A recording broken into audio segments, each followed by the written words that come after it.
आपके साथ शेयर करने जा रहे हैं। नेपाल के अंदर जी तख्ता पलट हो गया है, प्राइम मिनिस्टर ने रिजाइन कर दिया और मुल्क से भागने की तैयारी हो रही है। ना होंगे कि नेपाल में नेपाली युवा इस कदर भड़क उठे हैं कि वहां सियासी भूचाल आ चुका है। नेपाल की राजधानी काठमांडू की सड़कों पर युवाओं का हुजूम नजर आ रहा है। गए हैं क्या वहां से कुछ नेपाल से सीखकर हमारे लोग भी बाहर आएंगे और जरा इन लोगों को सीधा करेंगे जिन्होंने मुल्क का बेड़ा गर्क करके रखा है।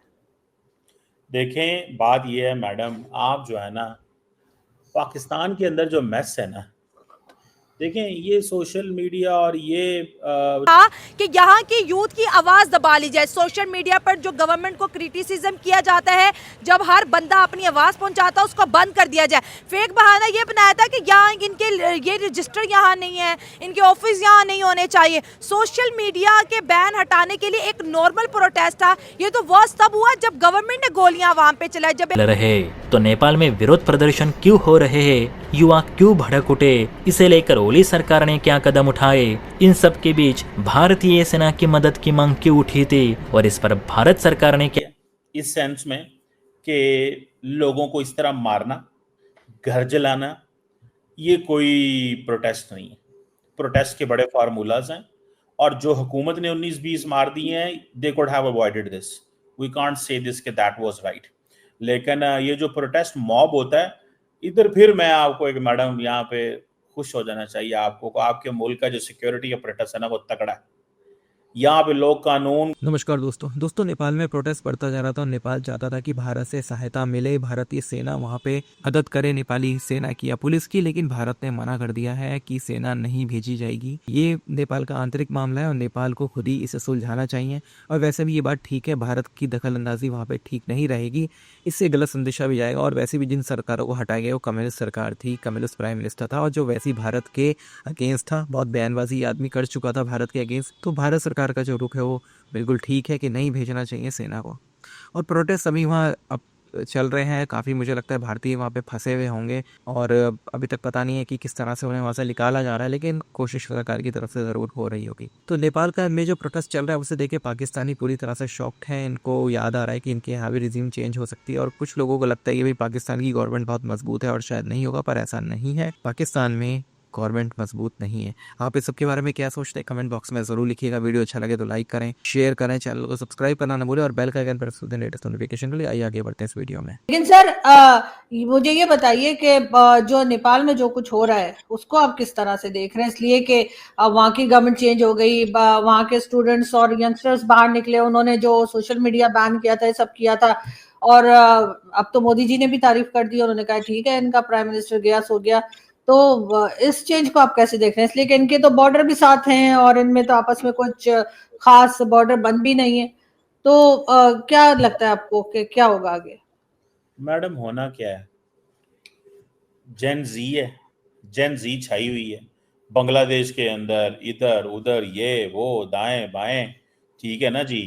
तो क्या उसे बोलते हैं, ये चीज़ जो है ना, ये जो हो रहा है वहाँ पे, ये ज्यादती है इस सेंस में कि लोगों को इस तरह मारना, घर जलाना, ये कोई प्रोटेस्ट नहीं है। प्रोटेस्ट के बड़े फार्मूलाज हैं और जो हुकूमत ने 19-20 मार दिए हैं, they could have avoided this. We can't say this के दैट वाज राइट। लेकिन ये जो प्रोटेस्ट मॉब होता है, इधर फिर मैं आपको एक मैडम यहाँ पे खुश हो जाना चाहिए आपको, आपके मुल्क का जो सिक्योरिटी अपरेटस है ना वो तगड़ा है। यहाँ पे लोग कानून को जो कहेंगे जी हम इधर चढ़ जाएंगे, उस बिल्डिंग पे चढ़ जाएंगे, गिरा देंगे, मार देंगे, जला देंगे, ठीक है, मतलब this is not going to happen, ठीक है। ऐसी चीज जो है वो नहीं होगी। यहाँ पे मजबूत, इंडिया के अंदर भी सिक्योरिटी अपरेटस मजबूत है, पाकिस्तान का भी सिक्योरिटी अपरेटस मौजूद है और आप देखें चीजें जो हैं यहाँ पे कंट्रोल रहती हैं। हाँ, ये जो कुछ अभी हो रहा है वहाँ ओले साहब की गवर्नमेंट चली गई, आज मोदी साहब का भी स्टेटमेंट आया, तो उन्होंने 19 लोगों के हक में बोले हैं। इट मीन्स कि मोदी साहब ने ओले को गुड बाय कह दिया कि चलो ठीक है गए। और ओले की गलती ये भी है कि वो इंडिया नहीं कभी आया, हालांकि वो हमारी एक बहुत अच्छी मेहरबान है समीता प्रकाश साहबा जो ANI की वो हैं, वो कह रही थी जनाब कि कुछ दिन पहले ही फलां एक खटमंडू का मेयर जो है वो अमेरिकी डिप्लोमेट से मिला, लगता है कि अमेरिका ने गेम डलवाई है ये, ठीक है। वो अपने नैरेटिव बना रहे हैं इंडिया वाले, ठीक है। और मतलब इस तरह की बातें जो हैं वो हो रही हैं। सो मुझे ऐसे लगता है कि what's going on Nepal, mismanagement, bad governance, corruption, ये सारा कुछ था वहाँ पे। ये नहीं है कि ये नहीं है। और ये जो जेन जी है, ये लोग लड़के बाहर निकले हैं, लड़कियां बाहर निकले हैं, they want to take back Nepal. ठीक है, नेपाल मैडम मैं गया हूँ, it's a nice place, the people love entertainment. आप इनकी जो नाइट लाइफ है बहुत अच्छी है। मैं देखा है वहाँ पे लोग जो हैं पूरी दुनिया से आते हैं for entertainment. Infrastructure is not that developed at all, लेकिन जैसा भी है जैसा तैसा भी है, नेपाल इज़ मतलब एंटरटेनमेंट के हवाले से और टूरिज़म के हवाले से is a nice place. Infrastructure उनके पास कोई नहीं है अच्छा, बिल्कुल ही, इवन के खटमंडू और बाकी इलाकों में भी। लेकिन द पॉइंट इज़ के ये बांग्लादेश नेपाल दोनों जो हैं they are becoming challenge. India के लिए बड़ा चैलेंज है, हमारे लिए तो कोई डायरेक्ट चैलेंज नहीं है। इंडिया के लिए चैलेंज ये है कि दो मुल्कों से उनके बॉर्डर लगते थे, दोनों में यूथ आ रही है। बांग्लादेश में भी यूथ आ गई, इंडिया का कंट्रोल नहीं है। नेपाल में भी अगर यूथ आ गई, इंडिया का कितना वो कंट्रोल रहता है, क्या रहता है, किस तरह का रहता है, ये एक और चैलेंज आ जाएगा। तो इंडिया का जो है ना वो कंट्रोल लगता है ख़त्म हो जाएगा। ये पॉइंट नोट कर लें, ये टाइम जो मैंने बात की है, क्योंकि ये जो है ना, ये इंडिया का कंट्रोल लूज होता रहा है। मुझे पता है, कर मैं लेती देखे हूँ। तमाम हरकत व सकनात पे नजर रखता हूँ, मैं ऐसे नहीं लेकिन सर ऐसा ऐसा ऐसा कुछ चेंज सर पाकिस्तान में भी जरूरत है। जो क्या करप्शन पाकिस्तान में भी सर करप्शन बहुत उरूज पर है और यहाँ पर भी बड़े हाई लेवल पे करप्शन की जाती है और हर जगह सिर्फ पॉलिटिशियंस में ही नहीं, कई हमारे वो आसिम सलीम बाजवा और कौन कौन सारे लंबी लिस्ट है। तो यहाँ पर भी सर इस तरह से कभी आपको लगता है कि पब्लिक बाहर आएगी और करप्शन के खिलाफ शोर मचाएगी और बाकी चीजें जो यहाँ पर गलत हो रही हैं उसके लिए आपको लगता है कभी हमारी यूथ बाहर आएगी, बलूचिस्तान के लोग बाहर आएंगे जो मिसिंग पर्संस का इशू है उसको लेकर? वहां से खैर आते हैं बाहर, ऐसा नहीं है, वो थोड़े बाहर आने लगे हैं, लेकिन आपको लगता है कि बाकी जो पंजाब और केपी के सब जगह हैं, क्या वहां से कुछ नेपाल से सीखकर हमारे लोग भी बाहर आएंगे और जरा इन लोगों को सीधा करेंगे जिन्होंने मुल्क का बेड़ा गर्क करके रखा है? देखें, बात ये है मैडम, आप जो है ना पाकिस्तान के अंदर जो मेस है ना, देखें ये सोशल मीडिया और ये जिसे कहते हैं ना, ऐसे नहीं हल होना, ऐसे नहीं हल होना जैसे हम कह रहे हैं। ये करप्शन बिल्कुल है, टका के है। अभी ख्वाजा आसफ ने अगले दिन वीडियो लगाई थी कि जी मेरे शहर की सड़क टूट गई, और ये देखें वर्ल्ड बैंक के प्रोजेक्ट हैं, कैसे बेदर्दी से ये नोचते हैं जो ब्यूरोक्रेट्स बैठे हुए हैं। मैं आपसे एग्री करता हूँ इन चीज़ों।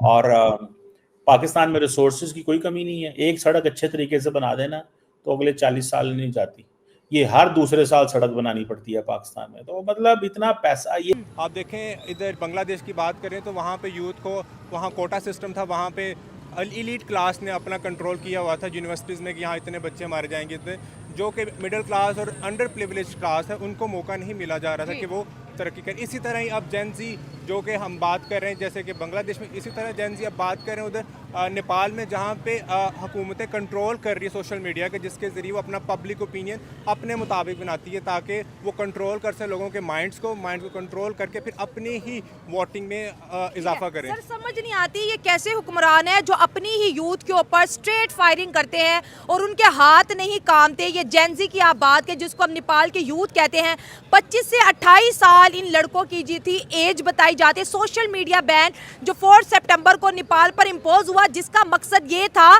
कि यहाँ की यूथ की आवाज़ दबा ली जाए। सोशल मीडिया पर जो गवर्नमेंट को क्रिटिसिज्म किया जाता है, जब हर बंदा अपनी आवाज़ पहुँचाता है उसको बंद कर दिया जाए। फेक बहाना ये बनाया था कि यहाँ इनके ये रजिस्टर यहाँ नहीं है, इनके ऑफिस यहाँ नहीं होने चाहिए। सोशल मीडिया के बैन हटाने के लिए एक नॉर्मल प्रोटेस्ट था। ये तो वर्स्ट तब हुआ जब गवर्नमेंट ने गोलियां आवाम पे चलाई, जब एक छोटे से बच्चे की खोपड़ी के ऊपर उन्होंने जी शूट किया। और आज आप देखिए पार्लियामेंट तक जल चुकी है और आवाम ने बता दिया कि हुक्मरान को लाने वाली आवाम ही है, जो कि हम देखते हैं एशिया कंट्री में ज़्यादातर डेमोक्रेसी को इग्नोर किया जा रहा है। तो ये क्या कहेंगे? हालांकि देखा जाए तो आपने खुद बोला कि यूथ ही मुल्क को बनाती है, लेकिन ये कैसा मुल्क है जहाँ पे यूथ का ही कोई मुस्तकबिल नहीं? बात वही है, पावर को कंट्रोल करना चाहिए। वो चाह रहे हैं किसी और की हुकूमत ना आए, तो लेकिन इलीट जो कि हमारी यूथ है वो जानती है कि असल हुकूमत, असल ताकत उनके पास है। ये जो पॉपुलर सोवरेनिटी का वर्ड निकला, ये अवाम से निकला है, और ये जो अवाम ही है, अगर यही इनको ही मौका ना दिया जाए बात करने का, इनको ही वोटिंग का या अपनी आवाज़ उठाने का मौका ना दिए, तो वो डेमोक्रेसी नहीं कहलाती।